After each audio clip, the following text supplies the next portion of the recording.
আসসালামু আলাইকুম রহমতুল্লাহ। যে যাই বলেন ভাই, পাকিস্তানের বর্তমান অবস্থা, অতীত অবস্থা সব কিছু বিচার বিশ্লেষণ করে পাকিস্তানের সাথে সম্পর্ক করা এবং পাকিস্তানের সাথে অর্থনৈতিক অবস্থা, পাকিস্তানের যে অর্থনৈতিক অবস্থা এবং পাকিস্তানের সরকার পাকিস্তানের জনগণের সাথে যে নিদারুণ নির্মম অত্যাচারপূর্ণ ফ্যাসিবাদী আচরণ করে, তাতে করে পাকিস্তানের সাথে আমার দেশের সম্পর্কটাকে, বাংলাদেশের, বিশেষ করে বাংলাদেশের সম্পর্কটাকে আমি কোনোভাবে পজিটিভলি নিতে পারি না। বিলিভ ইট অর নট, এটা বিশ্বাস করেন আর না করেন, এটা সহ্য করেন আর না করেন।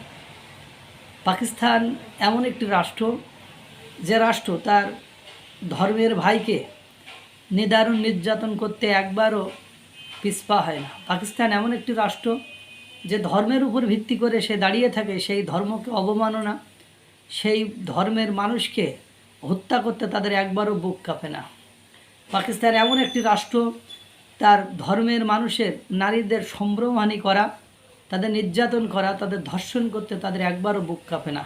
পাকিস্তান এমন একটি রাষ্ট্র, সবাইকে বঞ্চিত করে একা খাওয়ার মন মানসিকতা, একদম পুরোদস্তুর একা খাওয়ার মন মানসিকতা সম্পূর্ণ রাষ্ট্র।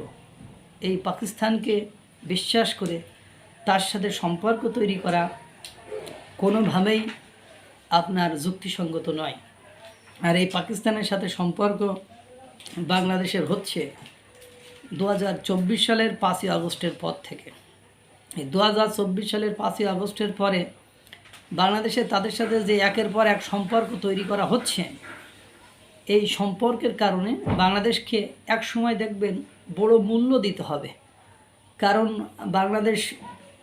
বাংলাদেশের যারা তার সাথে রিলেশন করতে চাচ্ছেন, তারা হয়তো বা পুরো বিশ্বের নকশা, পুরো বিশ্বের কায়দা কানুন, পুরো বিশ্বের কূটনীতি সম্পর্কে কতটা জ্ঞান রাখে আমি সেটা ওয়াকিবহাল নয়, বা আমার সেটা বোধগম্য নয়। যাই হোক, যে কথা বলতে চাচ্ছিলাম, পাকিস্তানের সাথে বাংলাদেশের করাচি বন্দর ব্যবহার, পাকিস্তানের করাচি বন্দর ব্যবহার করার কথা প্রস্তাব দিয়েছে পাকিস্তান। আপনারা জানেন যে ভারতের ট্রান্সশিপমেন্ট ব্যবহার করে পাকিস্তানের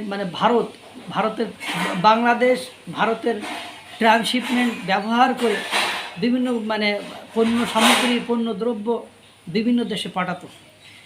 ভারতের সাথে পাকিস্তানের সাথে সম্পর্ক ভালো, এবং ভারতের সাথে সম্পর্ক বাংলাদেশ খারাপ করার কারণে সেই ট্রান্সশিপমেন্ট বাতিল করে দিয়েছে ভারত। যখন এই ট্রান্সশিপমেন্ট বাতিল করে দিয়েছে, তখন বাংলাদেশকে অনেক বিপাকে পড়তে হয়েছে। এবং বাংলাদেশ ইচ্ছাকৃতভাবে ভারতের সাথে সম্পর্কটা কীভাবে, বা ভারতকে ক্ষমতা, বর্তমান যারা ক্ষমতা আছে, ক্ষমতা চর্চা করছে, তারা ভারতকে বিভিন্ন সময় নেগেটিভ কথাবার্তা বলে ভারতের সাথে সম্পর্কটি একটা খারাপের জায়গায় নিয়ে গিয়েছে। ভারত আধিপত্য বিস্তার করতে চাইবে, বা তাদের সাথে একটু দাদাগিরি করতে চাইব, এটা স্বাভাবিক জিনিস। কারণ আমরা বিদ্যুৎ, তেল, গ্যাস, জ্বালানি, চাল, ডাল, খাদ্যপণ্য, বাসস্থান, বস্ত্র, বিদেশে পণ্য আদান প্রদান, প্রত্যেকটি সেক্টরেই আমরা প্রত্যক্ষ এবং পরোক্ষভাবে ভারতের উপর নির্ভরশীল। এখন এটা কেউ এটা কেউ মানেও না। এখন আপনি যার উপর নির্ভরশীল থাকবেন, তার আপনি বস, আর বসের ক্ষেত্রে তো একটু মান্য অমান্যের শব্দ চলে আসে। এখন বলেন না, ডোনাল্ড ট্রাম্প পুরো বিশ্বে মুসলমানদের সাথে কি করছে না করছে সেটা আপনারা দেখেছেন। ডোনাল্ড ট্রাম্প ইসরায়েলকে সাহায্য করে ফিলিস্তিনের উপর একের পর এক বর্বরচিত হামলা চালিয়েছে, সেগুলো আপনারা দেখেছেন। সেই ডোনাল্ড ট্রাম্পের সাথে সম্পর্ক, ডোনাল্ড ট্রাম্পের দেশের নারী নেত্রী কোরআন পুড়িয়ে দিয়েছে, অপশ্রব্য অকথ্য ভাষায় মুসলমানদেরকে হত্যা করার, ধর্ষণ করার মতো দুঃসাহস দেখিয়েছে। কেউ কোনো কিছু বলেননি, কেউ কোনো কিছু বলছেন না। যখন এই মার্কিন যুক্তরাষ্ট্রের পাকিস্তান এবং বাংলাদেশের সাথে সম্পর্ক ভালো হলো, তখনই আপনারা একের পর এক ভারতের সাথে সম্পর্ক খারাপ করলেন। তারই পরিপ্রেক্ষিতে ভারত যখন দু একটা স্টেপ নিয়েছে, যে পদক্ষেপই নিয়েছে, আমরা সেই বাংলাদেশের মানুষ সেই পদক্ষেপের কারণে বিপদে পড়েছি। চালের মূল্য বেড়ে গিয়েছে, আমাদের অন্যান্য পণ্য সামগ্রীর মূল্য বেড়ে গিয়েছে, আমরা নিরাপত্তাহীনতায় ভুগছি। প্রতিনিয়ত সীমান্তে কোনো না কোনো অঘটন ঘটছে, আপনারা সেটা দেখেছেন। এরপরে যদি আপনি পাকিস্তানের করাচি বন্দর ব্যবহার করেন, পাকিস্তানের সাথে বেশি সৌহার্দ্যপূর্ণ ভালো সম্পর্ক স্থাপন করেন, পাকিস্তান হলো ভারতের চিরশত্রু, আর চিরশত্রুর সাথে আপনি ভারতের তিন দিকে ভারত, সেই তিন দিকে ভারতের সাথে আপনি শত্রুতা করে যখন পাকিস্তানের সাথে সম্পর্ক স্থাপন করবেন, পাকিস্তানের সাথে লেনদেন করবেন, পাকিস্তানকে মাথায় তুলে নাচবেন বা পাকিস্তানকে সকল সুযোগ সুবিধা দিবেন, তখন আমি আপনি চাই আর না চাই, আমাদের চাওয়া আর না চাওয়া, আমাদের প্রস্তুতি থাক আর না থাক, আমাদেরকে আনসার্টিন একটা বিপদের মধ্যে, সবসময় একটা বিপদগ্রস্ততার ভিতরে বিপদের মধ্যে থাকতে হবে এবং বিপদের মধ্যে পড়তে হবে। এই জন্য বলি, যারা বাংলাদেশের, পৃথিবীতে এতগুলো দেশ, কিন্তু দুর্ভাগ্য হলো সত্য যে 5ই আগস্টের পরে আমি হতাশ হলাম যে ডক্টর ইউনূস শান্তিতে নোবেল পুরস্কার বিজয়ী একজন অর্থনীতিবিদ, কিন্তু তার পাশে দাঁড়ানোর মতো কোনো দেশকেই আমরা পাইলাম না। তার পাশে দাঁড়ানোর মতো দেশ একমাত্র আমরা, ওই আপনার পাকিস্তান এবং মার্কিন যুক্তরাষ্ট্র। তা মার্কিন যুক্তরাষ্ট্র এসেছে এদেশকে লুটে পুটে খাওয়ার জন্য।